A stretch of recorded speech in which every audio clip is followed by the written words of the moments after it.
Close your eyes and drift away to sleep. The compass that points to home. Chapter 1. The Mapmaker's Daughter.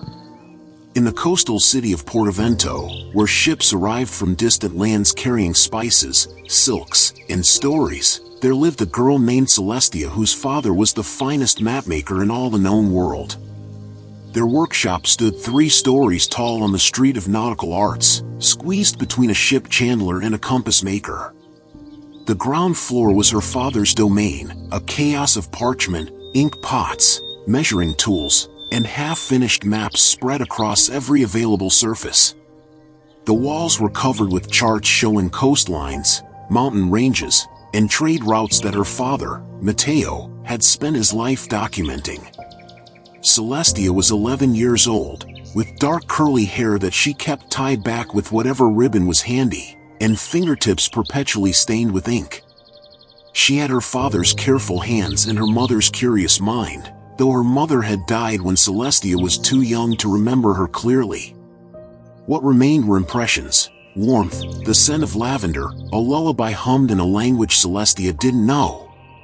Her father rarely spoke of her mother, but Celestia knew this much. Her mother had been a sailor, a navigator from a land far to the east, who had met Matteo when her ship docked in Portavento.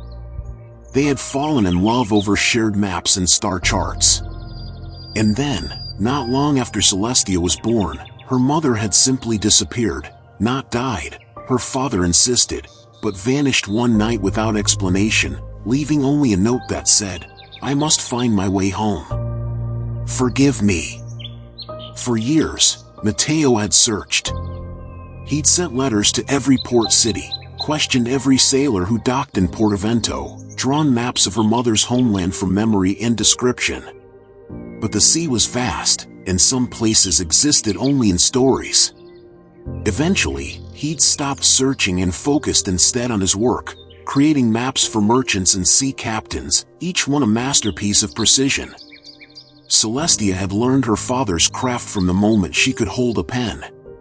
By age 7, she could draw coastlines from verbal descriptions. By 9, she understood latitude and longitude. By 11, she was helping her father complete commissions, adding decorative elements to the maps, sea serpents in unexplored waters, wind cherubs in the corners, elaborate compass roses. It was the compass roses she loved most. Her father taught her that a compass rose wasn't just decoration, it was orientation, direction, the promise that no matter where you were on the map, you could find your way. North was always north. East was always east. These were constants in a changing world. But lately, Celestia had been feeling lost in a way that no map could fix. Her father was growing distant, retreating into his work. He stayed up later and later in his workshop, sometimes sleeping at his desk rather than climbing the stairs to his bedroom. When Celestia brought him dinner, he barely looked up. When she asked about his day, he gave vague, distracted answers. She tried to understand. She knew that mapmaking required intense concentration. She knew her father carried the weight of her mother's disappearance like a stone in his pocket, something he could never quite set down. But the loneliness was growing harder to bear. The workshop that had once felt warm and full of purpose now felt empty, even when they were both in it. They were like 2 ships passing in the night, her father always sailing towards some distant shore in his mind while Celestia remained anchored in the present, wishing he would notice her. Chapter 2. The Mysterious Commission. It was on a gray autumn evening, when fog rolled in from the harbor and wrapped the city in silence, that everything changed. Celestia was upstairs in the kitchen, preparing a simple dinner of bread, cheese, and the fish stew that the neighbor had brought over. Her father hadn't eaten since breakfast, and she was determined to make him take a break from his work. She was ladling stew into bowls when she heard the bell above the shop door ring. A customer, arriving at this late hour. Unusual, but not unheard of, sailors kept irregular schedules. Celestia wiped her hands and descended the stairs, ready to explain that the shop was closed for the evening. But when she reached the workshop, she stopped in surprise. The visitor was like no one she'd ever seen before. An old woman, impossibly old, with silver hair that seemed to shimmer in the lamplight and eyes that were simultaneously young and ancient. She wore robes of deep blue, embroidered with patterns that looked like stars and waves intertwined. In her hands, she carried a small wooden box. Her father stood frozen by his desk, staring at the woman with an expression Celestia couldn't read: shock, perhaps, or recognition, or fear. "Matteo," the woman said, her voice soft but clear. "It has been many years. I thought I'd never see you again," her father whispered. The woman smiled sadly. "I made a promise to your wife, before she left. I told her that if she didn't return, I would come. That I would give you what you needed to find your way forward." "You knew her?" Celestia blurted out, stepping fully into the room. "You knew my mother?" The woman turned those strange, ageless eyes on Celestia. "I did, child. I knew her well. She was one of my finest students." "Students?" Matteo asked. "You never told me you were a teacher." "There are many things I didn't tell you," the woman said. "Many things your wife couldn't tell you. But the time for secrets is ending." She set the wooden box on the nearest table, pushing aside a half-finished map of the northern archipelago. "This is for you, Matteo. And for your daughter. Use it wisely." Before either of them could respond, the woman turned and walked toward the door.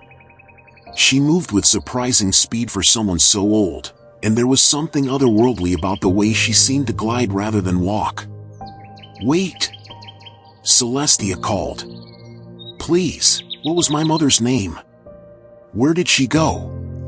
Is she—" The woman paused at the threshold.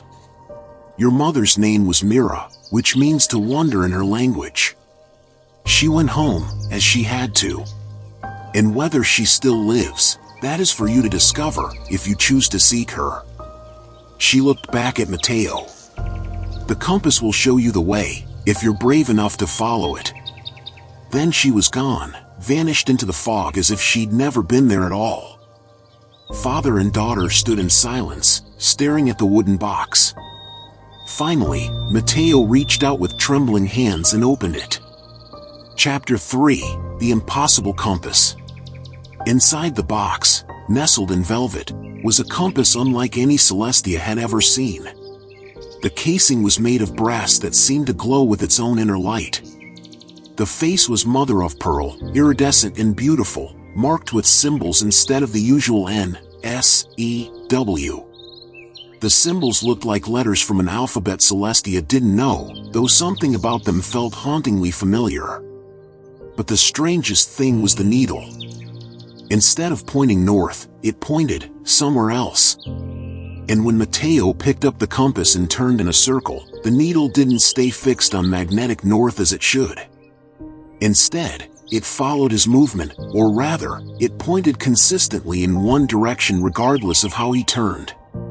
"That's not how compasses work," Celestia said, leaning close to examine it. "No," her father agreed. "It's not." He walked to the window, still holding the compass. The needle adjusted, still pointing in the same direction, roughly northeast, though the exact bearing was hard to determine without proper instruments. Matteo returned to his desk and pulled out a large map of the known world, one of his most complete works. He set the compass on the map and studied where the needle pointed. "It's indicating a direction beyond the Eastern Sea," he murmured. "Past the trade routes, past the charted waters, into the regions marked as unknown." Celestia felt her heart begin to race. Could it be pointing toward where Mother went? Her father didn't answer immediately.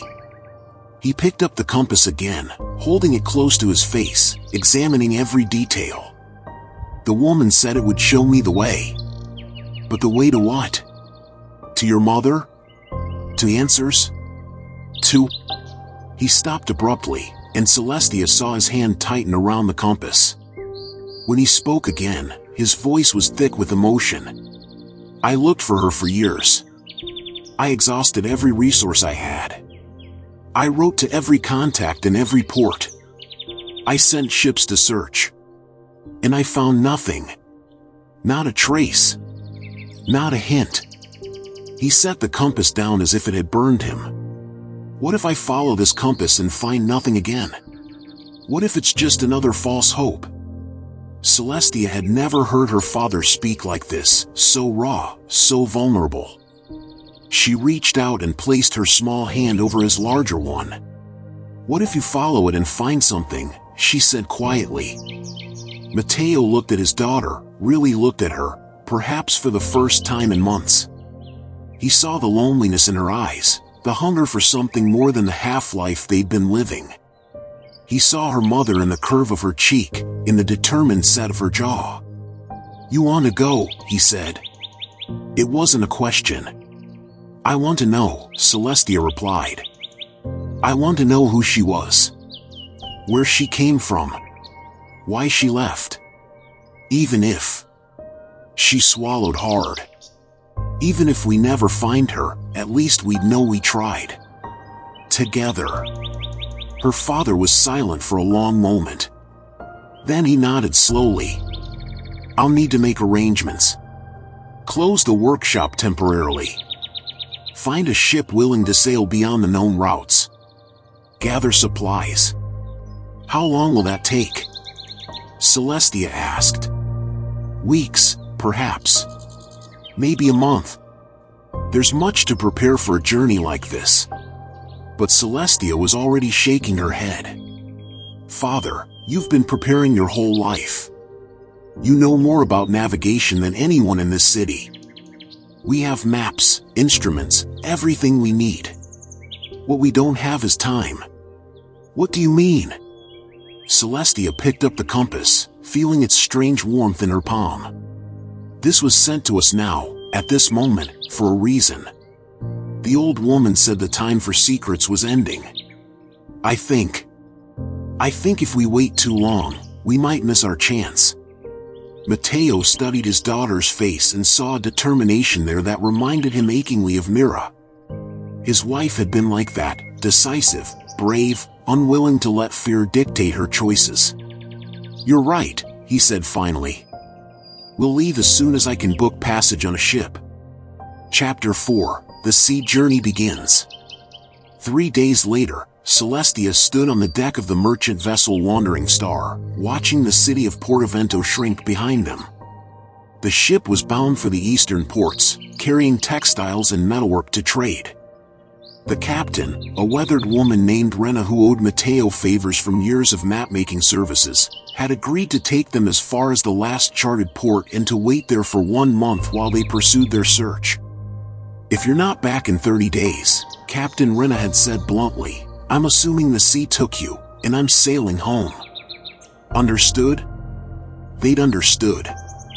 Now, as the Wandering Star cut through the gray-green waves, Celestia felt a mixture of excitement and trepidation. She'd never been to sea before.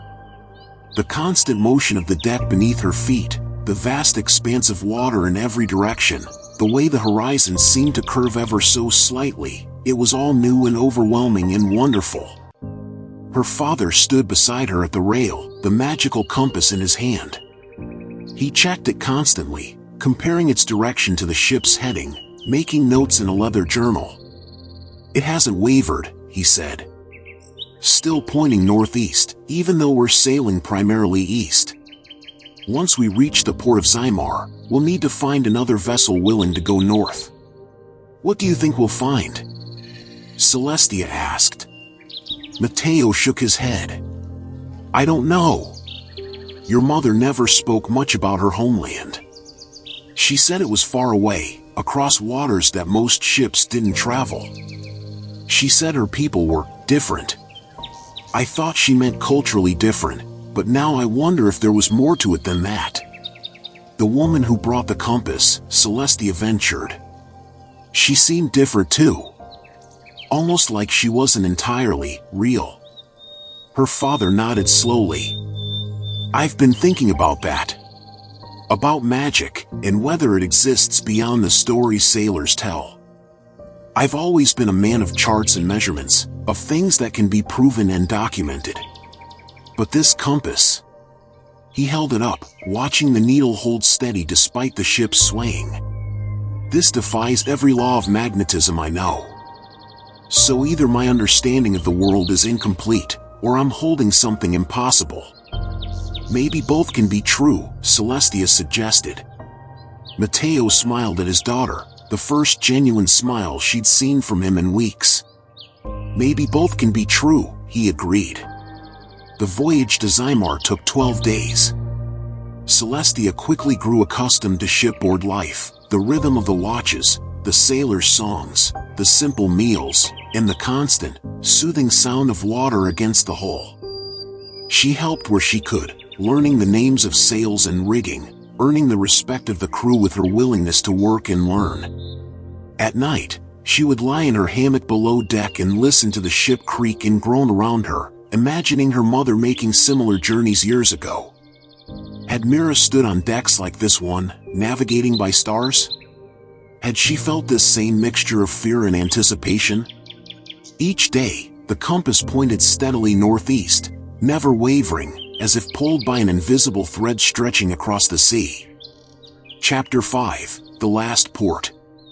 Zymar was a port city unlike Portavento.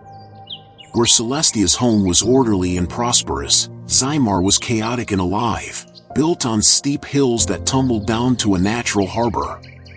The buildings were painted in bright colors, azure, coral, saffron yellow, and the markets overflowed with goods from a dozen different lands.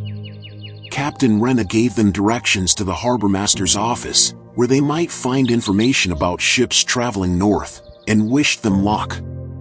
Remember, she said firmly, 30 days. Not a day more. Father and daughter made their way through the crowded streets, the compass guiding them even though they didn't need it yet. Celestia noticed that her father kept checking it compulsively, as if afraid it might suddenly stop working or change direction. The harbormaster was a large man with sun-damaged skin and a skeptical expression. When Matteo explained they were looking for passage north, beyond the usual trade routes, the man laughed. North? There's nothing north but storms and rocks. Ships that go that way don't come back. Surely some vessels travel those waters, Matteo pressed. The harbormaster's expression turned serious. There are stories. Legends, really. Of islands that appear and disappear. Of waters that change color with no wind to stir them. Of navigation instruments that go mad. He leaned forward. Why would you want to go there? Matteo hesitated, then decided honesty might serve better than deception. I'm looking for my wife. She came from somewhere in that direction. She's been gone for 11 years. Something flickered in the harbormaster's eyes, recognition, perhaps, or sympathy. There's one captain who might take you. Mad old seafarer named Costas. Claims he's been to the Veiled Isles and back. Most people think he's lying or insane, but... He shrugged. He's your best chance. You'll find him at the Siren's Rest Tavern, if he's not too drunk to talk. They found the Siren's Rest easily enough, a weathered building near the docks, filled with smoke and the smell of fish and ale. Captain Costas was exactly as advertised, old, grizzled, with wild gray hair and eyes that held a distant, unfocused quality, as if he were always looking at something just beyond the visible world. But when Matteo placed the compass on the table in front of him, those eyes sharpened immediately. Where did you get this? Costas demanded, his voice suddenly clear and urgent. It was a gift, Matteo said carefully. From someone who knew my wife. Costas picked up the compass with reverent hands, examining it closely. This is a homeseeker, he breathed. I've only seen one once before, years ago. A young woman had one, used it to navigate through waters that should have killed us all. He looked up at Matteo with new interest. This woman you're seeking, did she have dark hair? eyes like deep water, a voice that sounded like music. Celestia gasped. You knew her? You knew my mother? Costas studied Celestia, and slowly, he nodded. I took her north, to the edge of the Veiled Isles. She paid me well, but more than that, she saved my ship from a storm that would have drowned us all. She stood at the bow with a compass just like this one, and she sang, and the waters calmed. He took a long drink from his tankard. She asked me not to speak of it. Said there were reasons her people stayed hidden. I've honored that promise until now, but... He tapped the compass. If you have this, then someone wants you to find them. Someone powerful enough to create a homeseeker. Will you take us? Matteo asked. I can pay. Costas waved his hand dismissively. I'm too old to care much about money. But I'm not too old to satisfy my curiosity. I always wondered what happened to her, that strange and beautiful woman who could command the sea. He stood up, steadier on his feet than he'd appeared moments before. My ship leaves with the morning tide. Be ready. Chapter 7, The Island of Memories. The woman on the beach was neither young nor old, or perhaps she was both. She wore simple robes of pale green, and her feet were bare on the sand. But it was her face that made Celestia's breath catch, because it was her mother's face, or nearly so. An older version, with more lines around the eyes and silver threaded through the dark hair, but unmistakably similar. You came, the woman said as they rowed the small boat to shore. Her voice was musical, just as Costas had described. I wasn't sure you would. I wasn't sure the homeseeker would reach you in time. In time for what? Matteo asked, his voice rough with emotion. To say goodbye, the woman said gently. I am Myra's sister, Serena. She asked me to watch for you, to meet you if you came. She knew that eventually, the truth would need to be told. Celestia felt her heart sink. Is my mother dead? No, Serena said quickly. But she is, changing. Returning to what she was before she left here. I should explain, but first, come. Walk with me. This conversation requires movement, I think. She led them along a path that wound through the strange forest. The trees hummed softly, a sound like distant singing. Flowers bloomed in impossible colors, and small creatures, not quite birds, not quite anything Celestia recognized, flitted among the branches. Our people, Serena began, are called the Tidewalkers. We are of the sea and the land both, neither fully one nor the other. We live long lives, centuries, by your reckoning, and we can move between worlds, between states of being. But there is a price for this gift. We cannot stay too long in one world or one form. Eventually, we must return to the sea, become part of it for a time before we can walk on land again. Matteo was walking as if in a dream. Mira never told me this. I thought she was simply from a distant land. She loved you, Serena said softly. More than she expected to. More than was wise, perhaps. She tried to stay longer than she should have, tried to delay the inevitable change because she didn't want to leave you or your daughter. But the sea calls us all eventually. We can resist for a time, but not forever. Where is she? Celestia asked. Can we see her? Serena's expression was sad. She is in the sacred pool at the heart of the island, in the between state. She is neither fully herself nor fully the sea. She is waiting, healing, preparing for her next transformation. But she is aware. She knows you're here. She asked me to bring you to her, if you wished it. Of course we wish it, Matteo said immediately. They walked deeper into the island, where the strangeness became more pronounced. Water flowed in streams through the air, defying gravity. Stone formed archways that led to pockets of different seasons, summer glimpsed through one arch, winter through another. Time itself seemed fluid here, moving at different speeds depending on where you stood. Finally, they emerged into a clearing where a pool of water lay still and mirror smooth. The water was the color of twilight, purple and silver and deep blue all at once. In the center of the pool, suspended just below the surface, was a woman. Celestia knew immediately it was her mother, though she looked different from the few portraits her father had kept. Myra's hair floated around her like seaweed, and her skin had a translucent quality, as if she were slowly becoming water herself. Her eyes were closed, her expression peaceful. "She's sleeping?" Celestia whispered. "Not sleeping," Serena said. "Meditating. Existing between forms. But she can hear you if you speak to her. And through the water, you might be able to hear her thoughts if you listen carefully." Matteo knelt at the pool's edge, his hand reaching toward the water but not quite touching. "Mira," he said, his voice breaking. "I'm here. We're both here. Your daughter and I. We found our way to you."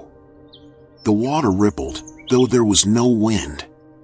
And then, impossibly, Celestia heard a voice in her mind, warm, loving, filled with regret and joy intermingled. "Matteo. My love. And Celestia, my beautiful girl. I'm so sorry I left. I wanted to stay, wanted to watch you grow, wanted to grow old beside you both. But the sea was calling, and I was becoming dangerous, unstable. If I had stayed longer, I might have drowned without meaning to, might have dragged the ocean into our home. I had to come here, to transform safely." Celestia found her own voice. "Will you ever come back? Will you be yourself again?" A pause, and then, "I will be myself again, in time. But it will be a different self. Tidewalkers change with each transformation. I will remember you, treasure you, but I may not feel the same pull to return to the land. The sea may claim me more fully. I don't know. That's the truth, I simply don't know." Tears streamed down Celestia's cheeks. "I wanted to know you. I wanted a mother. You have had a mother, sweet one. Perhaps not present in body, but every wave that touched your shore, every tide that rose and fell, I was there. I have watched you from the water. Felt your joys and sorrows through the connection all tidewalkers share with the sea. You are never alone. You have been loved every moment of your life." Matteo wiped his eyes. "What should we do? How do we move forward, knowing this?" "Live," Myra's voice came back, strong and clear. "Love. Create beautiful things. Make maps of the world, both the known and the unknown. Tell Celestia about me, the real me, not a sanitized version. Tell her I was stubborn and passionate and sometimes foolish. Tell her I loved starfruit and hated mornings and sang off-key. Make me real to her, not a myth." Serena spoke aloud. "You should know that Celestia has inherited her mother's gifts. She is half tidewalker. The sea will call to her too, though perhaps not as strongly. She will have choices to make, in time." Celestia felt something shift inside her at these words, a recognition of something she'd always sensed but never understood, the way she felt most alive near water, the way the ocean's rhythms seemed to match her own breathing. "What does that mean?" she asked. "It means you belong to two worlds," her mother said. "You can choose the land, as your father does, or the sea, as I have. Or you can walk between them, as some of our people do. The homeseeker will always guide you back to us, if you wish. But the choice is yours. That is the gift I give you, choice, which I did not fully have." They stayed at the pool for hours, talking through the water, sharing stories and memories and hopes. Matteo told Mira about the maps he'd made, the life he'd built, the way he'd tried to honor her memory, Celestia talked about her childhood, her loneliness, her dreams. And Mira, through the twilight water, shared what it was like to be caught between forms, between worlds, between one life and another. As the strange sun of that strange island began to set, Serena gently suggested they should rest. "You can stay here for a time," she said. "The island exists outside normal time. Days here might be hours in your world, or the reverse. You won't miss your ship." They made camp on the soft grass near the pool, and Serena brought them food that tasted of things Celestia had never experienced: sunset and moonlight in the first rain of spring, all somehow made edible and nourishing.